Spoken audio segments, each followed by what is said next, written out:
are set to make a comeback to Ghana football next season. Now, the club announced through a statement released yesterday that they have been in continuous engagement with the Ghana Football Association to reclaim their footballing status. Now, the club was suspended by the Executive Council of the Ghana Football Association unanimously under Article 17, subsection 1 of the GFA statutes. Now, this decision was taken due to the club's dealing with banned officials Kweku Frimpong and Emmanuel Frimpong, which constituted a serious violation of both GFA and FIFA statutes. Now, Kweku Frimpong and his son Emmanuel Frimpong were both banned by the GFA Disciplinary Committee for 10 and 8 years respectively for engaging in match manipulations. The suspension of Ashanti Gold Sporting Club meant the club lost all membership rights and that the club could not play in any football competition, including but not limited to the Ashanti Regional Football Association Division 2 League. By in a statement released by the club yesterday, they revealed ongoing engagement with the GFA in anticipation of a return to Ghana football. Kwabena Danso is the administrative manager of Ashanti Gold. Last Sports has been engaging him on the matter. I first asked him if the club Ashanti Gold is still in existence. Yes, please. Ashanti Gold Sporting Club still exists. Yeah.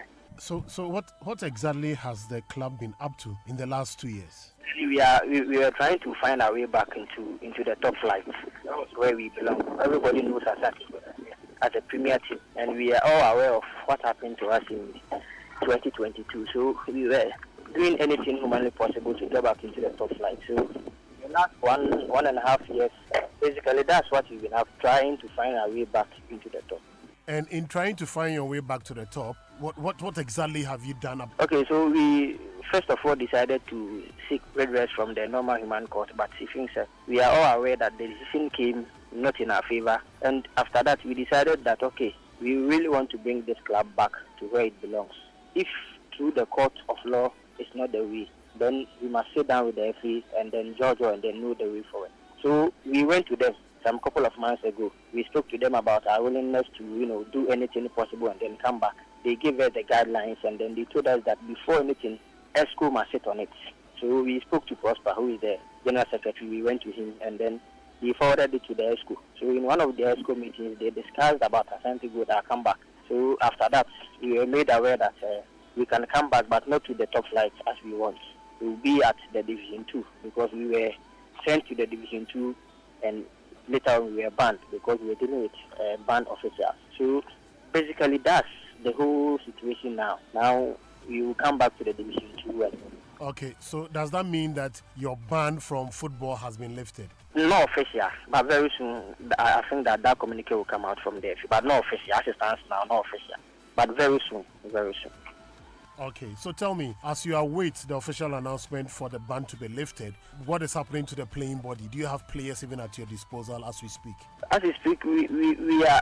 You see, they've not yet lifted the ban, so we cannot confirm that we have players at our disposal. That would be a breach of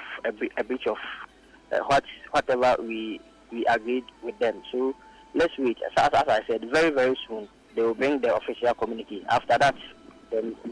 So, from the discussions that we had with the FA, is it possible that next season we will see Ash Gold in Division 2? Very, very possible. As it stands now, very, very possible. For that, I'm very sure. Highly optimistic. Next season, Ashanti Gold will play in the Division 2. For that, I can guarantee.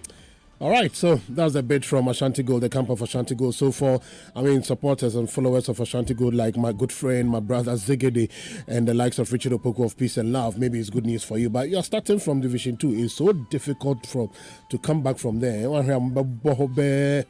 Anyway, now let's do something else. And former Ghana international Augustine Arhinful says the GFA is to blame for the poor remuneration of Ghanaian footballers. Now, Ghanaian players are one of the least paid in this part of the world, with some Premier League clubs paying as low as 500 Ghana cedis or $35 monthly wages. Now, according to the former Ashanti Gold player, efforts put in by the Professional Footballers Association of Ghana, led by the likes of Tony Bafo, Yusuf Chipsa, among other executives, to get a GFA to sign a standard minimum wage contract for the players has hit the wall. Now, Arhinful says the GFA is to blame for the snag in reaching an agreement because the leadership of the association are compromised. The PFAG has been fighting for this, for at least to have a standard contract We have spoken to the FA. Everybody buys into the idea, especially the president. Not only this president, the previous president also. Let us ask ourselves that why have they not accepted or signed that minimum contract with the players? Minimum standard contract. So that across board, nobody is going to earn below that minimum. But they haven't. You know why? Please because tell me. They are the same people running the FA. So if they agree to sign it, it will affect them. And we don't need to shy away from this argument that the people that are running clubs in the country are the same people running the FA. How are they going to manage? So if you were there, you will not sign. Because I don't think the president of Real Madrid works at the Spanish Federation. Does he? I don't think the president of Bayern Munich works at the Federation of German Football. Or the English FA chairman has a club in the UK. So if they have been able to do it like that, that's far. Why can't we? Ivan Koza is the president of Orlando Pirates, but he does not run the federation in South Africa. So the moment we have clubs and run the federation, there will be conflict. For me, when the FA should be decoupled from running the Premier League within this country, I think we will see the way clear. Well said, Monsieur Arhinful. Now, he goes on, he's also an executive of the Professional Football Association of Ghana, and he says that until the standard minimum contract is signed, our domestic league will continue to experience the exodus of players.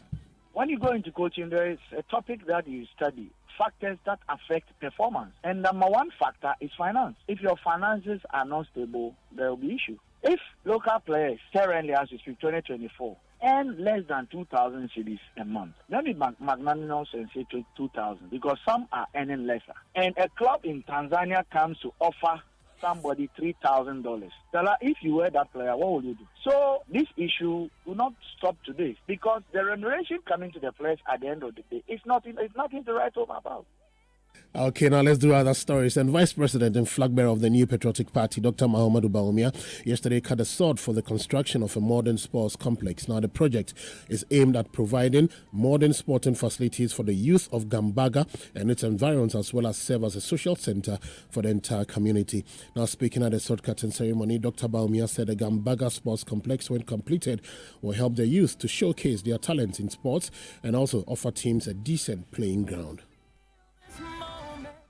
Now to the corridors of the Ghana Football Association, and the competitions department of the GFA has set a date for the Premier League game between rivals Kumasi Asante Kotoko and Accra Hearts of Oak. The match day 31 fixture scheduled for the Baba Yara Sports Stadium will be played on the 26th of May, Sunday. Now before the clash, Hearts of Oak and Kotoko will take on Adriana.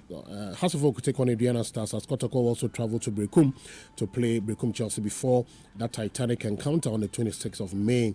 Now, both clubs have struggled all season and look forward to this game to redeem themselves, as 2 points separate them on the league table. Asante Kotoko beat Hearts of Oak by 3-2 in the first round of the competition.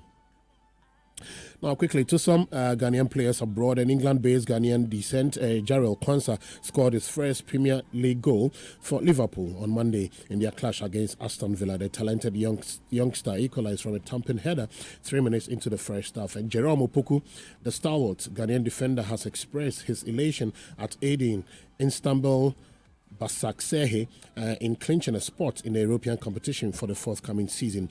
Now, with the Turkish season nearing its conclusion and just 2 matches left, Istanbul Başakşehir are poised to compete in either the Europa League or the Europa Conference League, contingent on the final standing. No matter what happens in the remainder of their games. All right, so now let's switch sports. Let's do something quickly on athletics. And from the 3rd to the 6th of June, Ghana will be hosting about 450 athletes in the country in the ECOWAS Athletics Championship. Now, the competition, originally scheduled for Benin, was moved to Ghana due to the country's successful hosting of the 13th African Games. Now, President of the Ghana Athletics Association, Bao Fuseni, says the championship is a very important one, and it will serve as a qualifier for the Paris Olympics 2024, which is just a few months away. Very, very important for Ghana to host, especially coming out of the African Games. The expectations of Ghana organizing the perfect competition is very high.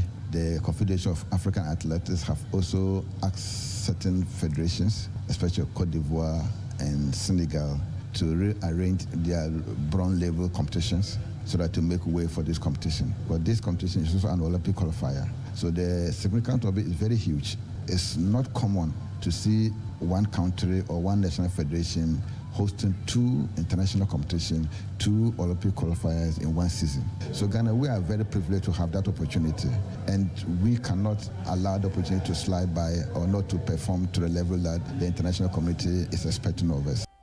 First volley for Liverpool down this right side, then it's Elliott and Salah, and it's gone in! Calamitous from Emi Martinez, back in the Aston Villa team again. Watkins and his pace at the other end now, looking to take on Jarell Kwanzaa. Gets around him, Watkins as well. Big chance this for Villa. Equalising goal. Yuri Tielemans back in the side again. Wonderful play from Diaby.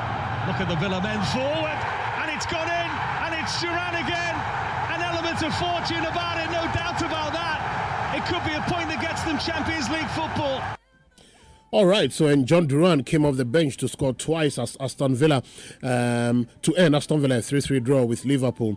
That all but ensures they will be playing in Champions League football next season. And Villa manager Unai Emery says the scoreline against Liverpool gives him the motivation ahead of their final game on Sunday against Crystal Palace. Yes, we are very proud of the season we did. It's not enough at the moment to get the 4th position, but of course we are going to prepare the match on Sunday in Crystal Palace, and we are motivated. Today we could finish in case we were winning, but I think we could compete very well. And he's really transformed this Aston Villa team, no two ways about that, Unai Emery. Now here's Liverpool manager Jurgen Klopp after the draw.